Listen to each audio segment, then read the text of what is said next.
And with that, actually, I'll start with the latest story that we've just aired and just get some knowledge and know-how in terms of the state of the patients. First of all, for someone who is, just to give us what you would know from your medical background, from someone who expected a blood clot surgery, for a blood clot to be removed, is it possible? Miracles are possible, but medically, to explain that he is in his state that he is, the patient that we see there that claims that he was meant to undergo the procedure but hasn't yet,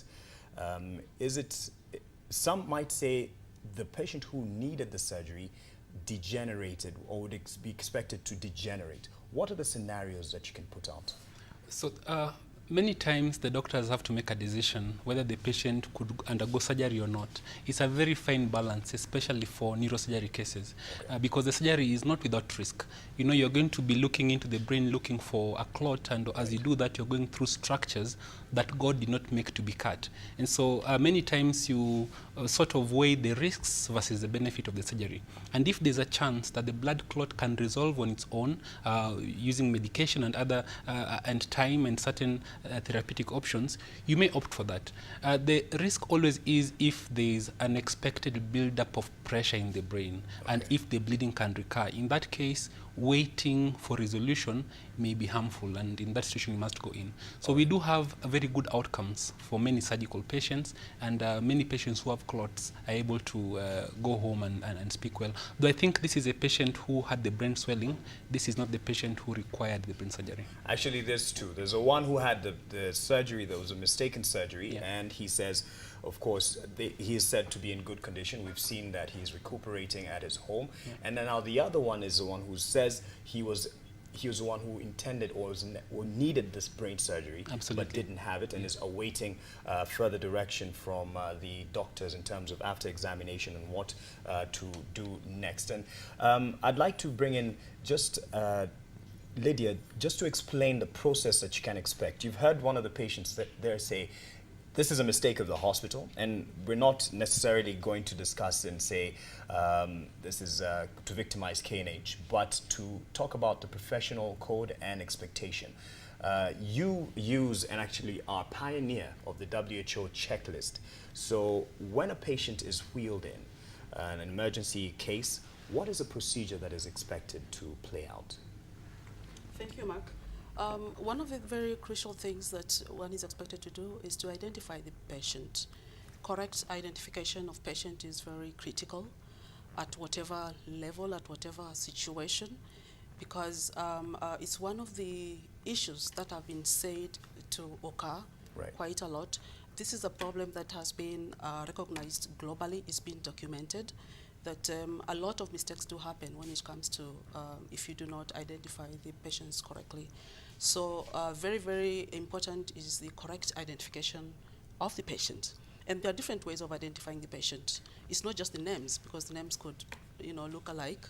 And so it's important that you use either 2 or 3 identifiers for the patient. You could either you have to use the name. You also have to use the date of birth, very crucial, because you could have 2 patients, same names, but the date of birth is different. It's very unlikely that you'll find the date of birth be the same. And then, of course, in every hospital or health institution, every patient who walks in is identified with a number. So if you tally the name and the number, the name and date of birth, you are likely to identify the patient correctly. Okay. Yeah. So whose responsibility is that? Is it the theater nurse? Is it the ward nurse? Because in this case, those who were reinstated were the theater nurse, the ward nurse, the anesthetist, and the neurosurgery registrar. And so in this case, who is responsible when a patient is wheeled in? Well, basically, surgery is a multidisciplinary team effort. And therefore, it's a big team that have got to work together. There has to be, it's a process in terms of preparation all the way to the surgical suit. There are processes that every member of the team participates. And when I talk about every member of the team, I'm talking about, we have the nurses, both at the ward level and the operating rooms. We also have the surgeons who are going to undertake the surgery. Right. We have anesthesiologists who will ensure that patient is anesthetized for the surgery. And we also have the biomedical engineers, and it's really a big team. So the process of getting the patient to the operating room has a lot of preparations, and therefore the correct identification right from the word go is very critical, is very important. However, the WHO recommends that there are certain steps that you undertake to ensure that any gap is closed, and therefore at the end of the day you achieve safe surgery for the patient. So any deviation or any gap in that process, if it is breached, then you are likely to get some problems. Okay. Yeah. I'll get to more of the process and just to get to the finer details of the WHO list. But Bwana Munge, Peter Munge, you'll be in the board you're a member of the board that will be investigating this particular case. And of course, granted, there's some things you can say or cannot say. But with what we do know, first of all, let's separate the issues. The investigations that are happening, there are reports expected. How many investigations are there? Because there's what the KNH board has investigated and come up with. I believe that's a preliminary report we expect today. What other investigations are happening? We've also heard the health committee say that they will be having sittings. What does this, what are the separate processes that we can expect in the days to come? Thank you, Mark. I think the first caveat I will have to put is that I will not wish to delve much into this case because I've reviewed the file with the board as at yesterday. I'm aware of what the board has, and I will be sitting in the committee that will be hearing the inquiry next week on Wednesday, on the 15th. So I would be very careful in my comments so that I don't seem to be taking one side. Granted. However, on a general position, the board has a statutory duty under Cap 253 to make an inquiry on any complaints, any allegations against a medical doctor or a dentist and a medical institution. So that's a statutory power granted by the board. And it has powers, and it has the role under which it can do and the punishment it can give. And those are there in statute. So that is allowed. Now, KNH investigation is an internal investigation. Any institution, including National Media House here, if anything happens, most institutions have the policies and procedures and disciplinary clauses in those documents that allow internal investigation. So I believe KNH has his own internal investigation, and that's allowed in that institution. Same to where Dr. Ngani is in Mata, they do internal investigations. That's allowed. They have, if there's a criminal angle, the police are allowed to do the investigation if there's a criminal angle. Then Parliament has its own also role to play as representative of the public, and that's allowed in law. But their role is very different from the role of the board. Yes. And so let's separate the issues just to understand, because people might lump it all in one investigation and think it is all as a team. So there's what we expect today, and that is from the KNH board. And in terms of impact and perhaps responsibility being taken, how far can it go? Because it's only for the staff members of KNH, right? Yes. So how much impact does this have? Which one do we really anticipate? Now, in KNH, they will look at their processes, their internal processes within KNH, their policy, their checklist. Was it followed or not? They will come up with an internal report for KNH on this case. They will then submit themselves to the medical board because they are registered and licensed by the board on Wednesday. And it's up to them to submit either the report to the board, because the board's committee is hearing inquiries on Wednesday next week. So and they are coming. As we speak here, we have statements already submitted by the doctors involved. And it's within the prerogative of KNH to decide the report they have, will they submit it to the board or not? But as a board, we expect them to submit that report to the board on Wednesday when the inquiry commences. Okay, what about the health committee? Does that have any impact? I mean, it's a hearing they say they'll have next week as well. But what impact would it have? You say it's, yes, of course, for the public, but... The health committee, these are representatives of the Kenyan public. And they will look at, does the statute address this issue. The legislature, its role is to make statutes and to make the laws. And as they do an inquiry, which is allowed by law, and if they see a gap within our statute, then as they submit their report to the floor of the House, they could make recommendation for amendment of statutes or as they wish. Because that's within what they're allowed by law. Oh, Dr. Ngan, you have something to say? Yes, here. Mark, there's a role for all the parties that are looking into this case. Yes. And my wish is that from this we focus not on the specific case, but on the on the bigger issue to see how to improve patient safety in institutions. Indeed, patient safety is an international concern. One of the bigger accrediting bodies, Joint Commission International, has set 6 patient safety goals, international patient safety goals. And this is because there are common issues that are completely preventable in many areas. The first goal is actually to identify the patients correctly. Now, in countries where understanding and awareness of these risks have been, they have put in place measures to ensure that as a country or as a state, the institutions are working towards mitigating these risks.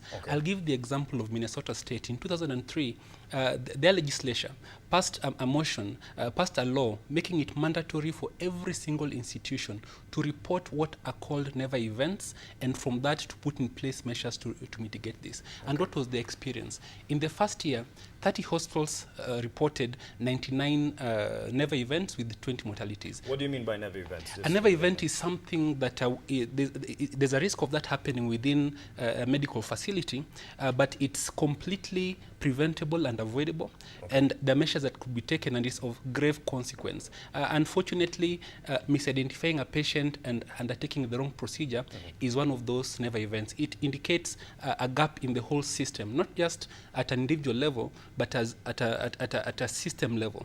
Now, it doesn't mean that the best hospitals will not have never events. The best hospitals, what they have done is to put in place measures to reduce those risks and have an accurate and honest reporting system where they pick up this whenever they happen and then take it through a standard and ethics committee review to see what could be done to ensure this doesn't happen ever again. Yes. So what can you do as a country? Kenyatta must review its internal processes to look at the quality gaps that made this event possible. Then the board has to review the case altogether and see whether the mechanisms in place are good enough. Whether the KNH board? No, this is not the medical board. Yes. To check whether the standards are good enough and whether it's safe for patients going to a facility to be in that facility. A mishap doesn't mean the hospital is entirely unsafe, and perhaps a remedial measure will be adequate. And our parliament has a role.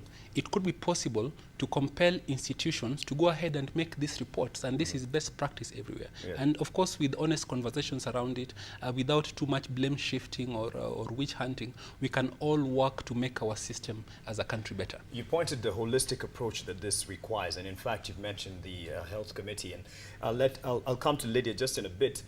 This is what they had to say on Wednesday, I believe, and they were indeed calling for the public not to necessarily throw blame at whichever cadre that was involved in this particular case, but to wait for their hearing and as well as the other investigations to go ahead for them to find a way forward in terms of preventing and avoiding such occurrences. We want to get to the depth of it. We want to know really what happened. We want to give everybody a chance to come and tell us what happened. And by the last day on Friday, any other person who feels that they have information that will be helpful, not only to this committee but also to the nation, they can approach the office of the clerk of the National Assembly, and we'll give them a chance to come and present themselves before this committee as we conduct this inquiry. We are hoping after 1 week, then we'll be able to sit down, compile our report, and also table this report to Parliament for the benefit not only of the National Assembly, but also for the Kenyans to know the real truth. It is also a concern that the Kenyatta National Hospital, despite a few things that have happened, we have also had very many successful surgeries done. We know there was the issue of the twins, there was the issue of the other hand that was attached. And so it's good for us as even members of the public, before we judge, we give chance for hearing. And we're also hoping even management, even the CS, before making decisions, will be maybe when she appears before us, she'll tell us why she made that decision. We could have given at least the CEO to take action, and then after that investigation, that's when he could have taken action. But now you find in this case, the CS was too fast in taking action against the CEO. So we ask ourselves why. So as mentioned there, the hearing will be next week and ending on Friday, and will involve various stakeholders and even members of the public who feel that they have information to lend to this investigations moving forward. He mentioned something about the measures being used internationally to avoid such occurrences. And in this particular case, just to use it as an example, it is said that initially they were brought in as unidentified because they didn't have family members with them. What happens when someone just comes, maybe a good Samaritan has brought them in, there's an accident, there's something, there's an emergency and it needs your help. How do you as a theatre nurse process this case? Well, in terms of identification, yes, one may not have the family member. Yes. But there's coding that one can do, because Okay. the most important thing is to be able to tally that this is the right patient for the entire process or whatever it is. And when we're talking about identification, is for many reasons. Because a patient goes through so much before the surgery itself. We're looking at that X-ray or the CT scan, we're looking at blood investigations, we're looking at so many, it's an array of processes and things that happen to the patient. So coding could be used. If you cannot get the name, you can code that patient and ensure everything goes as per that patient, so that you tally everything and ensure that nothing really goes wrong or nothing is interchanged in terms of having what is for this patient and being put to the other. And those cases happen. And when someone isn't perhaps accompanied by a family member or guardian, Yes. how do you handle it in terms of consent? What normally happens? Various institutions have got, different policies, but all generally you will find that the institution takes responsibility Okay. for the patient, and of course the team, which is led by the surgeon. If it is if it is surgery that is life-threatening, then a decision has got to be made. Okay. And that is done. Who makes the call in that case? Is it decided, first of all, you said it's an emergency case, so you look at the state of the patient. Yes. You don't have time. Yes. There's no guardian, there's no family member. Yes. Who makes the call? Definitely the surgeon Okay. takes the lead. Okay. He's always the lead person, and of course with the rest of the team members. All right. Yes. I Yes. could add there.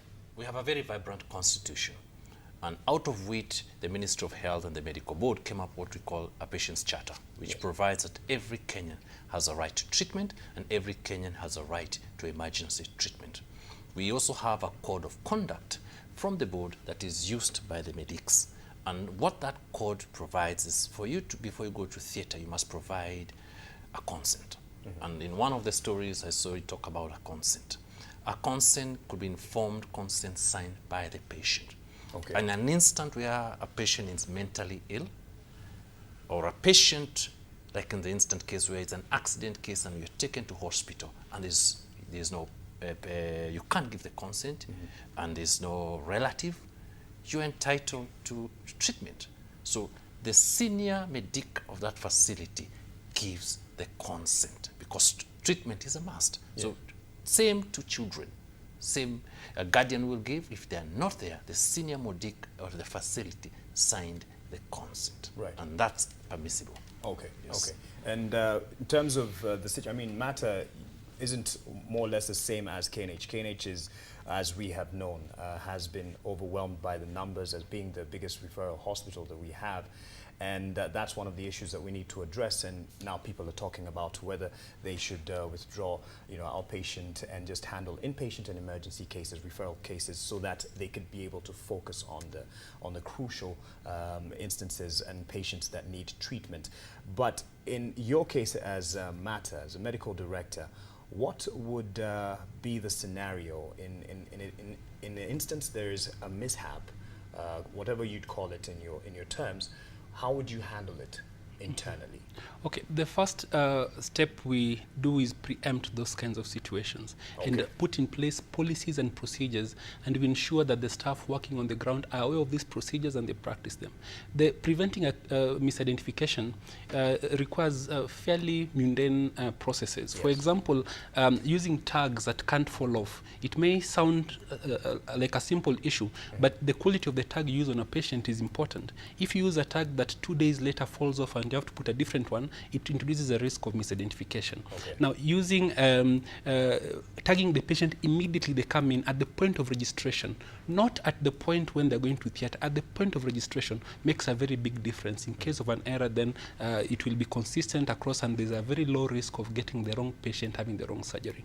However, in the very rare situation that this would happen, then we've also set in place what is called an internal review mechanism, where we bring on board very senior consultants and look at the case objectively, do a proper root cause analysis, see was it a system issue, are there procedures governing this problem, if there are procedures, were the staff aware, if they are aware, did they follow it, and then intervene at that stage. And this is preceded by disclosure.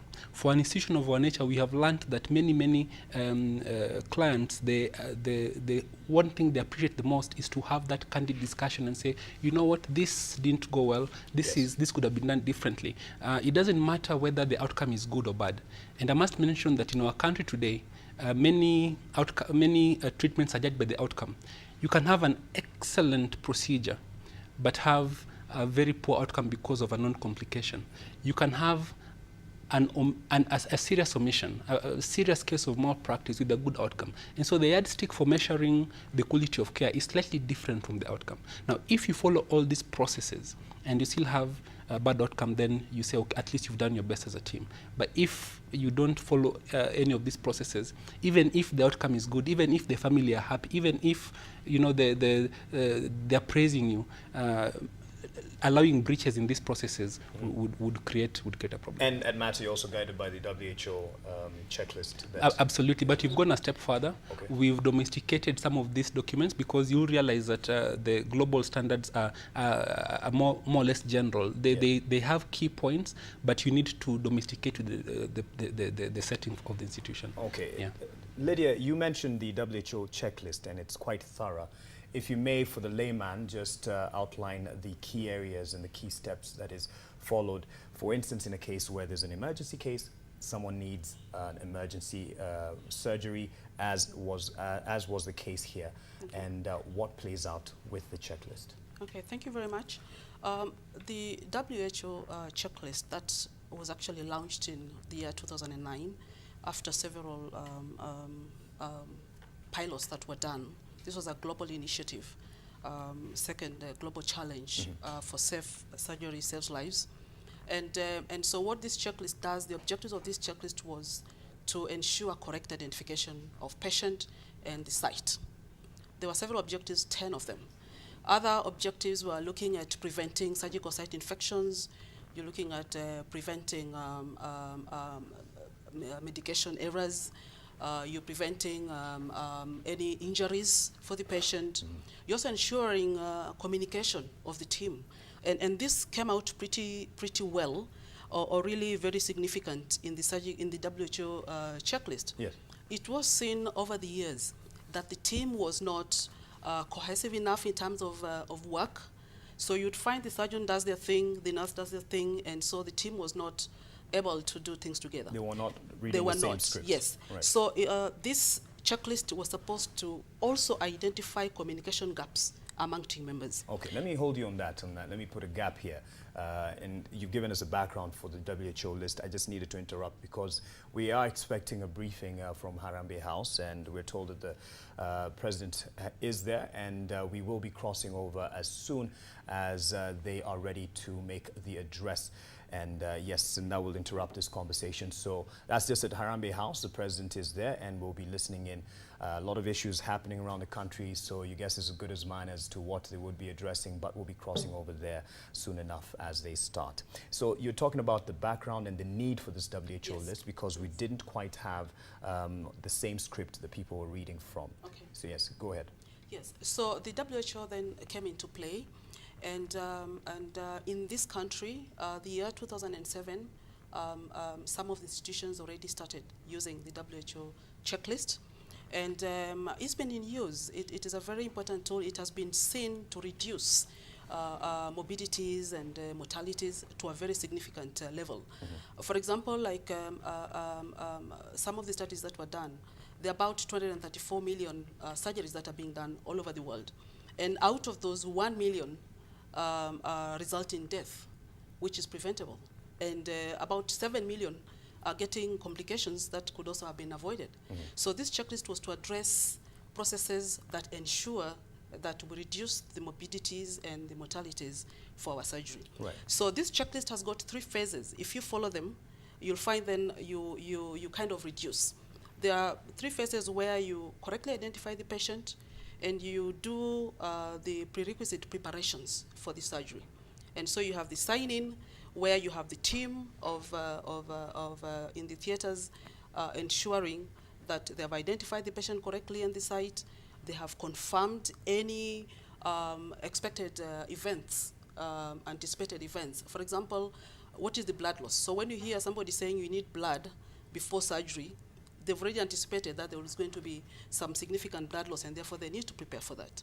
So all those are done, ensuring that the patient is ready for the surgery, and that is what is called sign-in. And the WHO gave these as guidelines. And so as guidelines, for us practitioners are supposed to tailor our systems to include the guidelines that they've given us. So Okay. it is not like it's a document that you have to just Not the use Bible it. that you have to go by. But you ensure that whatever systems you're using, can you incorporate these Like in the case significant- where they have domesticated. Exactly. So a lot of teams have actually tailored and modified to suit their own situations, but ensuring that every aspect is captured in the WHO checklist. Yes. So very significant is the timeout. Timeout, and for your information, the checklist was taking was borrowed from the aeronautical field. Okay. You know, before you fly a plane, you go to do a checklist Yes. to ensure everything is okay. So the surgeons adopted this, or rather the surgical team, just to ensure that before we undertake a critical event like surgery, we go to all of us, do a checklist, because we know memory is fallible. So if you rely on your head, you'll miss out on so many things. And that is why This is before the procedure. Yes. So Okay. we're about to take off. We go to check that everything is okay. And so the timeout came in as a means of ensuring there is communication among the team members. So once you've identified the patient and so you're ready to do surgery, you get into the suit, put patient on the operating bed. Before the surgeon puts knife to skin, there has to be a timeout called. You call for timeout, and there's a debrief that is done. And this debrief is basically just to quickly review and say, okay, we have patient so-and-so here. This is the site of surgery, and the surgeon is able to give a brief of exactly what is expected of him in the surgery. And every team member also gives their bit in terms of their roles. So every team member introduces themselves with their roles, and they also confirm that they're actually ready to take off. So where you have the nurse who has prepared instruments, they have to ensure that sterility and everything about the instruments and equipment are working and they're all available. The anesthesiologist has got to also ensure that they have indicated that they are fine, they're okay. One of the objectives of this checklist was to address surgical site infections. And this is because of the antibiotics used, for example.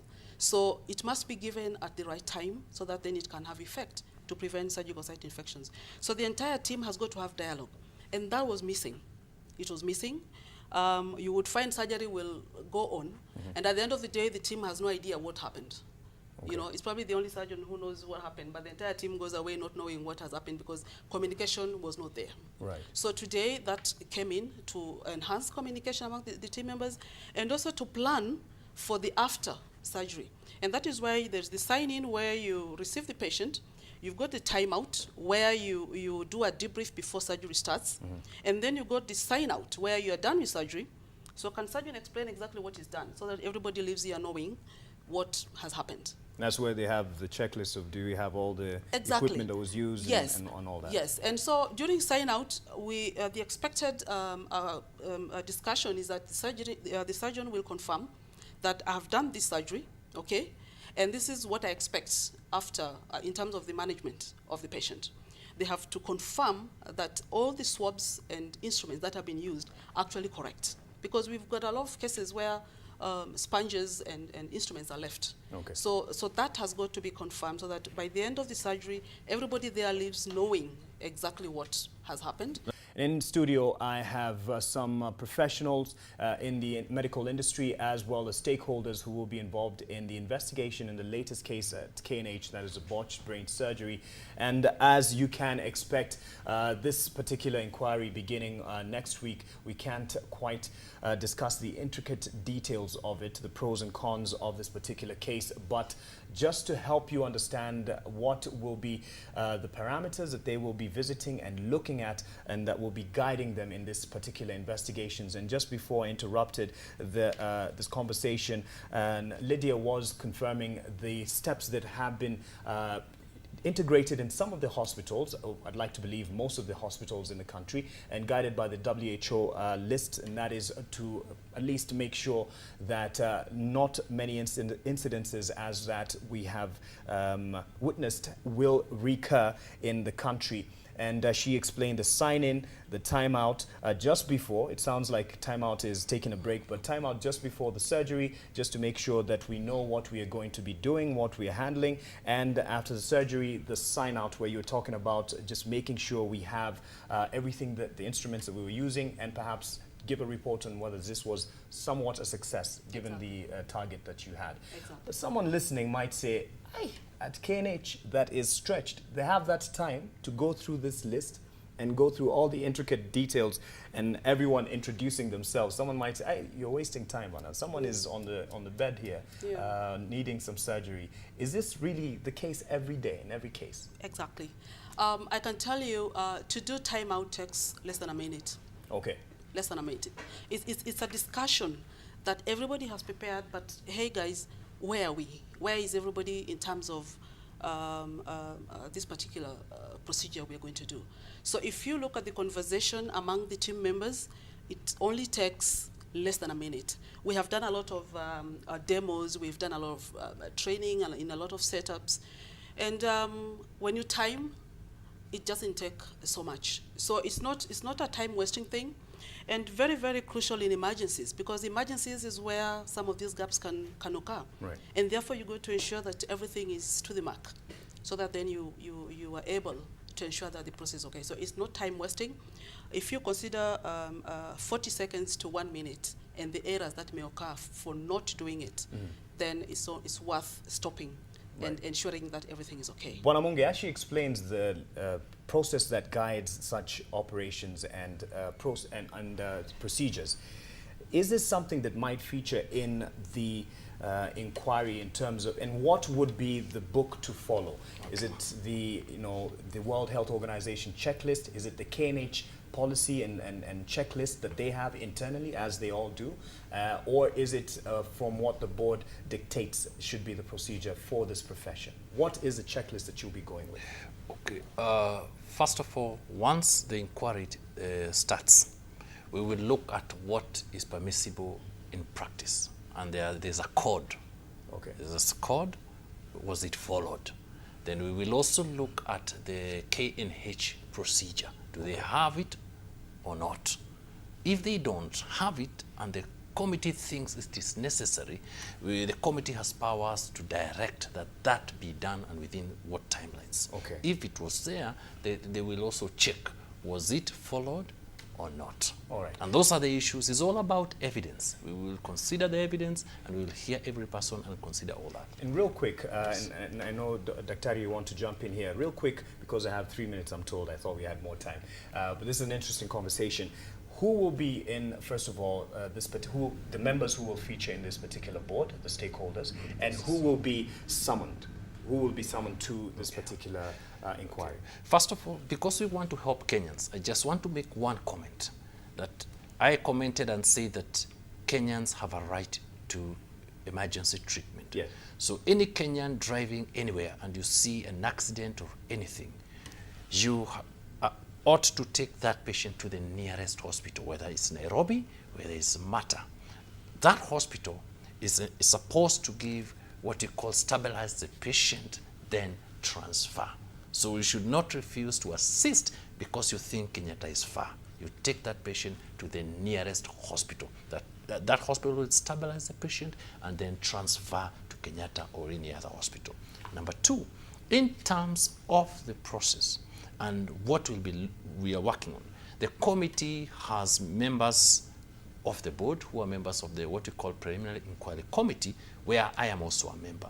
But because it involves nurses and clinical officers and people under other jurisdictions, so we have incorporated the nursing council, who will be sitting in the committee, and the clinical officers council. So they are also incorporated because the names of nurses could come up, the names of clinical officers would come up. So it is important that the bodies that regulate them participate. So they have been invited, they will participate.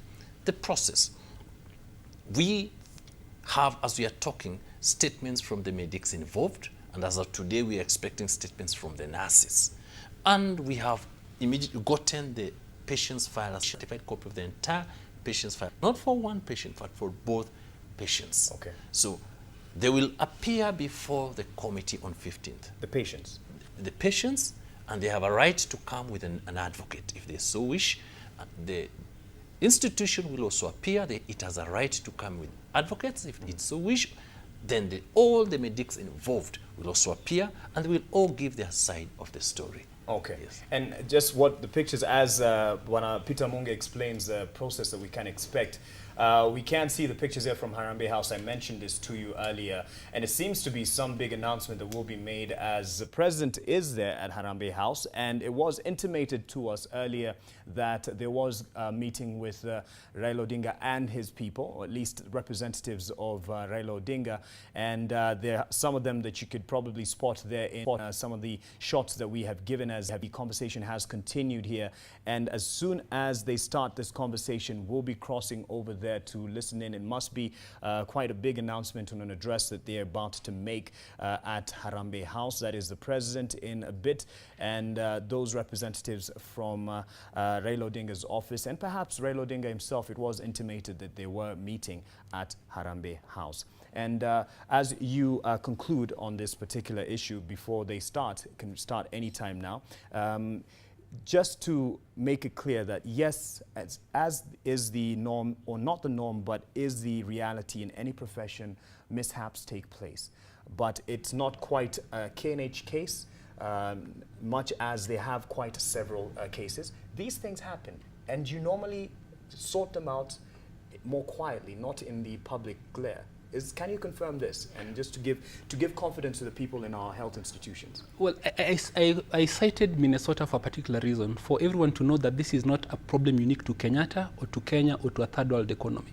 In fact, in the second year, 1 year alone, one state, they had 106 reported cases. Mm-hmm. The challenge we have is that we do not report these issues. But Mark, what you say is actually my hope that this event, which by all intents and purposes, not jumping the gun here, is a serious omission. And I hope the case here should not be whether it happened or not, because it seems to have happened. Mm-hmm. The question should be how to ensure that anybody else in this country is at a lower risk of suffering the same issue. Because what happened in Kenyatta is not unique to Kenyatta. It could happen in any other of the other county hospitals, any of the other hospitals, private hospitals in this country. And so this should be a conversation starter and a wake-up call to everybody to wake up and put in place measures to stop this kind of a problem. Now, the patient safety goals are good. There's one area we identified as a hospital that we need to improve on. We've put in place a measure that you cannot take a patient to theatre unless you have seen that patient personally. I know that because of pressure, very many patients, we allow one doctor to see the patient and a second one to take to theatre, not in a hospital, but in the country. Now, that practice, as much as it saves time, is very dangerous. So I feel that this conversation should not revolve around this particular case, which I think the board will handle appropriately, and I'm sure something will be done, but to focus on just patient safety as a goal for the health system in Kenya, whether it's private or public. Right. Yeah. And someone might say, you know, in such a case, Munge, before I come to Lydia, that the goal would be name the person, have them take responsibility, which would be either deregistration or perhaps, being fired. But in the cases and inquiries that you've been part of, is that necessarily the success of an inquiry into a mishap? Is that what you would see or deem as a job well done? Not really. Not really, because first I agree with Mr. Ngani what he says. Patient safety comes first. It comes first. And when we sit as a board or a committee, we are very objective, very, very objective. And we hear all the parties very, very fairly and look at the law, look at the procedure, the code, was it followed or not? And then we come up with an objective decision.